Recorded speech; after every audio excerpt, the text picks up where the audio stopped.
So we are now outside the superior studio. When you move in, you're going to be given a fob and key that looks exactly like this, and you just got to pop it through the lock, and I'll take you right in.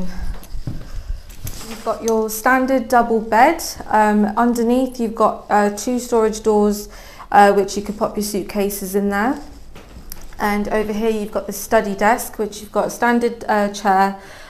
You've got extra storage space above, and you've got 3 drawers to pop your books in there if you need to.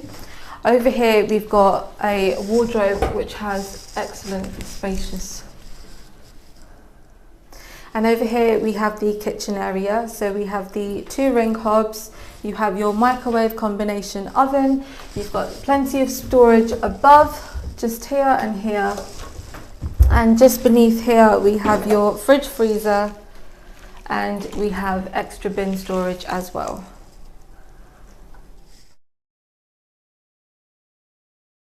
And last but not least, we have your own private ensuite bathroom.